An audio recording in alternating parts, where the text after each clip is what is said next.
It's week 5 of social media and web analytics. Let's go through a brief overview of what you're going to work on and watch this week. First, the video lecture.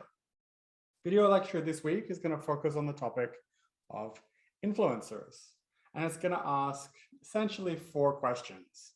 What are influencers and what does the influencer market look like? Understanding what the market looks like for influencers, I think, is a really interesting topic because it's evolving quite fast. And I think trying to build up an understanding of what might be there is super important and super interesting to understand.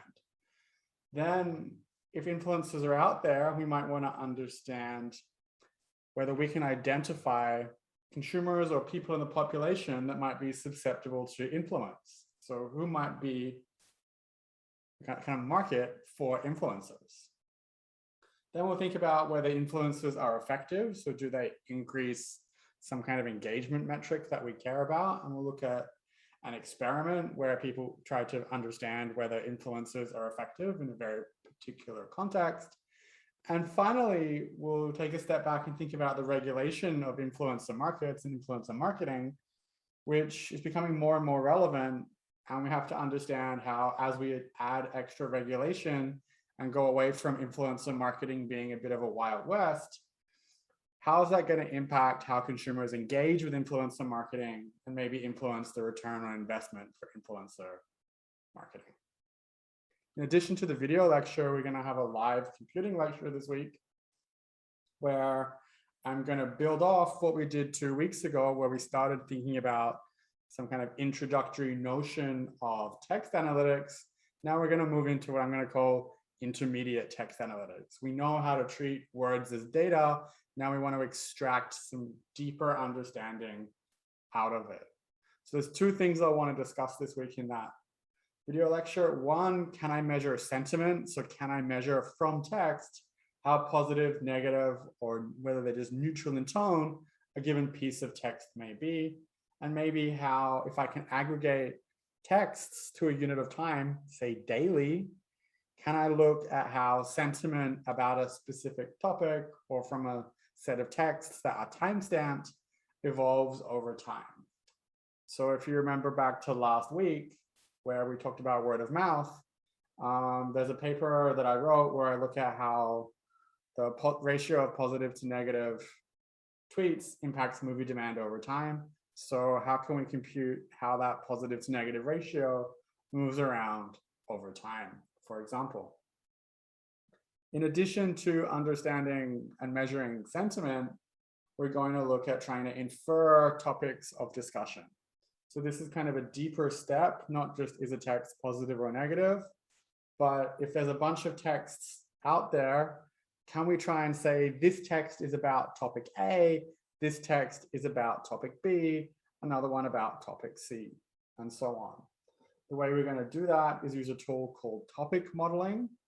And the starting point for a topic model is going to be the text as data that we've thought of before, and then asking the software to say, I think there's X number of topics across all of these texts.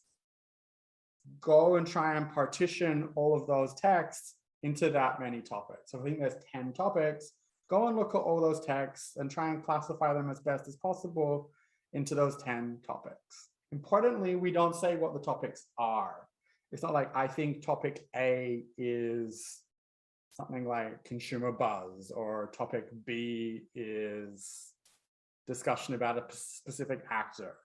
We're going to say, go look for 10 topics and partition the data. The software will decide how to do and how to partition the texts based on co-occurrences of words. And then we'll try and build an understanding of what those topics are by asking the software to say, within topic A, what are the most occurring words? And then we'll try and see if we can build up an understanding of what topic A might be. In the lab assignment, we're going to build on the idea of intermediate text analytics kind of simultaneously. So come to the video lecture, come to the computing lecture, and then try and implement it over the same week. We're going to be using that hotel reviews data set again, fake versus not fake from the week before, and trying to infer sentiment in reviews, so how positive or negative they are, and see if we can learn topics from the reviews, with the idea being potentially that fake reviews use different topics when they discuss a hotel than truthful reviews. And we'll try and understand whether we can do it up, like whether that actually occurs in the data that we have. As with every week, there's a lab section. In the lab section, we're going to focus on the group presentations. So that would be, again, probably like the first hour or so of the lab section. Then any remaining time, we'll look back at lab assignment 4, which was the introduction to text analytics. And we'll see if you guys have any questions about that you want us to go through in real time. Finally, what else might you want to be working on this week? Well, I think there's 3 things to be thinking about. The second group technical assignment will be released this week, and the groups will also be made available. So you want to start collecting your thoughts and maybe working on that. That's going to be due right near the end of the class lecture period. So I think in the end of week 7. If you're in a group and you haven't presented yet for your second round, maybe start thinking about group presentations, reading papers, so on and so forth, meeting me or guys to talk about your idea.